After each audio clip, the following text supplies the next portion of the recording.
Dream Team? It's your boy Neal back with another reaction video, guys. Here we are with Drivers Chat ahead of the race weekend 2023 Mexico City Grand Prix. What we got? Lots of chatter on the internet about your relationship with Gianpiero Lambiase after your win in Austin. Do you think people just don't understand that relationship? We always got on very well. I mean, of course, in the heat of the moment, I let him know that I wasn't very happy that he was stalking under the braking. And then, the race was done. He had to catch a flight already on the in-lap back home. So he said, "I'll see you Friday." And people then understand, oh, he's very pissed off and whatever. We always get on well. It's the weekend. Yeah, I feel like when you're competing at the top, know what I'm saying? Like it gets intense when you're competing for being the number one in the sport that there's only 20 drivers. Only 20 drivers in the world have those seats, right? So it's absolutely intense, and that heat of the moment absolutely takes over. But yeah, as long as Max and I can't remember his name, his driver, manager, what do you call them? As long as they get along and they're good, the rest of the world can say what they want. You want to be perfect the weekend that you want to maximize your result, and if there's one particularly Grand Prix that you want to win is your home Grand Prix. Checo, I believe in you, Checo. I got faith in you, my guy. But now it's just a normal weekend, and at the end of the day, it's a weekend that counts the same as any other weekend in terms of points. So it goes in hand. Such a great weekend for the sport, I think, in general, just the turnout and everything. And I think it was just a massive negative for every time the sport takes a couple steps forward, we've got decisions that come in place which then knock us back a couple. And so, It is a completely different... What happened? I'm intrigued. Oh, is it because of that? Oh, because he ended up getting disqualified, right?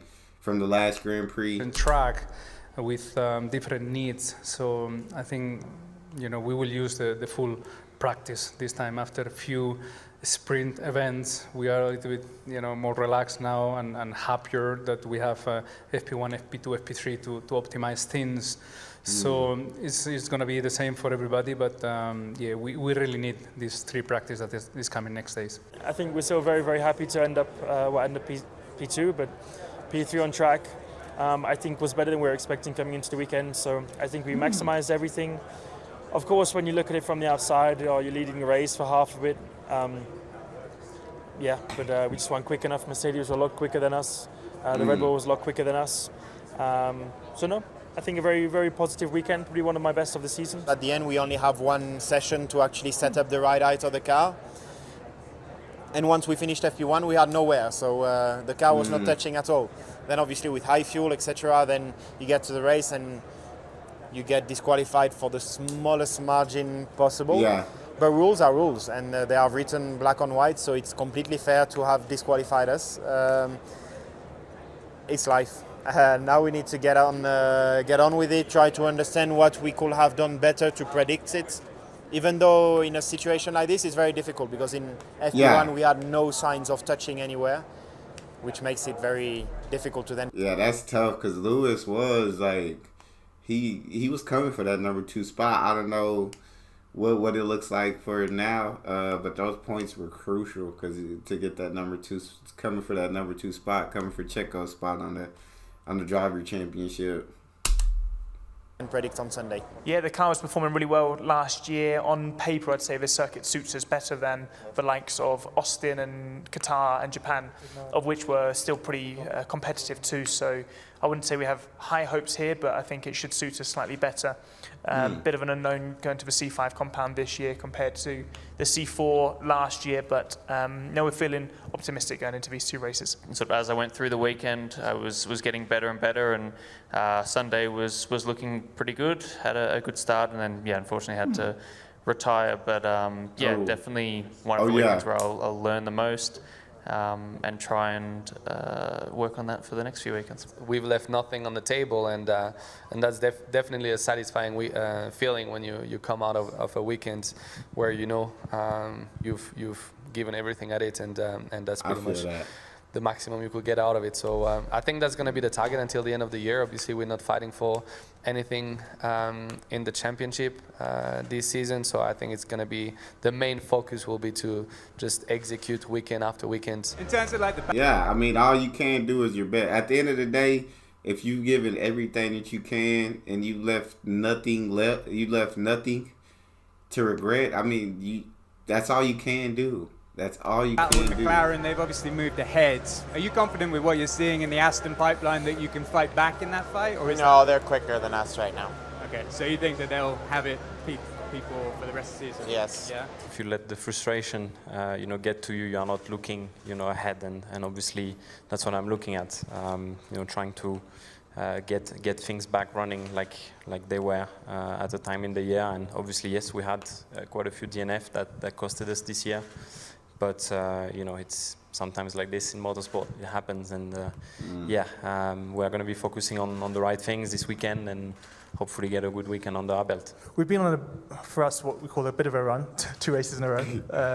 The car's been feeling okay. Obviously, we haven't had many upgrades for a while now, but as Pierre touched on, a lot of it in the midfield, because it's so tight, it's more about execution than anything else. And I feel that. we seem to have a decent car, and obviously a couple of low ride heights seem to help us. Yeah, I like Alexander Albon. I think he's actually a great driver. I like him. Just going through everything, we tried to see that if there's anything we could have done differently, like strategy-wise, tire choice. We ended up with a result that no points were there for us with the pace we had. And the lack of pace, I really believe, is track-specific, related to the bumpiness of the track, and having to compromise the setup a bit because of that. And I think our car is just probably a bit more sensitive than some other cars for those kind of changes. So that's why I'm hoping for more from this weekend. Obviously, a nice achievement, 200 races in the bank. This time last year, I was obviously not in a position where I saw that come in, but that's how things, or how quickly things can change in F1. So end of next year, I'm going to be close to 230s, and nice, makes me happy. I do what I like, what I'm passionate about, and happy. But yeah, it's a That's big dope. point for us, and especially we have only 4 races to go, and we definitely close the gap to the cars in front, so which is really good. And last fastest lap was I enjoyed a lot with the last fresh tires on the soft. You can mostly in the race you're managing the tires, and now you can go flat out. So yeah, it was a cool moment, and I think we got a good motivation for now, extra motivation from that point. And yeah, I think we're ready for the rest of the races. I like Yuki Tsunoda too, man. Yuki's cool people. I was expecting to pick up a little bit quicker the pace like the other few races. We've been stronger on a Sunday than maybe Friday or Saturday in quali. But Austin was completely opposite round, so it was quite surprising actually with the amount of lack of speed on Sunday. So we didn't really have the car to be fighting for points. Unfortunately, after a pretty good P12, P13 starting grid. We brought an upgrade to the car, and I think there were some positive signs from the running we did. Seems like there's more potential there and some interesting stuff that we can work on. I do think it was different, and it's given us a new hand to play. Honestly, it was just a boost for the whole team. To be 11th and 12th and then go up to 9th and 10th was very nice. That is nice. Like I said, it was a strong Sunday for myself. The pace was really good. It was a really good turnaround from the Saturday. And the pace is heading in the right direction. So we have a normal format this weekend, which is nice to try and have a little bit more time at a new track to string it together. And hopefully we'll find a good place for the car. The hand's good. So actually in the car, it was good. There's some things that, it's what do I say? Some things which still don't feel completely normal when I do like little bits and pieces here and there, but the gripping the wheel and the driving it's probably the thing I'm really comfortable doing at the moment. So fortunately that's good. So I felt fine really. There was nothing like that. For sure there was a little bit of just me, like I had to do it to know how it felt, but I quickly gained some confidence through the weekend, and I think the weekend as a whole was let's say behind the scenes, actually not a bad weekend. I think on paper it didn't look so good, but we found what the issue was during the race shortly after the first pit stop, and the reason why we, let's say, fell away from the race with some damage. So up until that point, I think we were competitive, and it's let's say not a bad place to start. And this weekend, just get on with it. Q3 points. I'm excited for this weekend. That's all we got, though. You guys got a favorite video suggestion? You can subscribe to Patreon or drop it in the comment section. It's your boy Neal, out.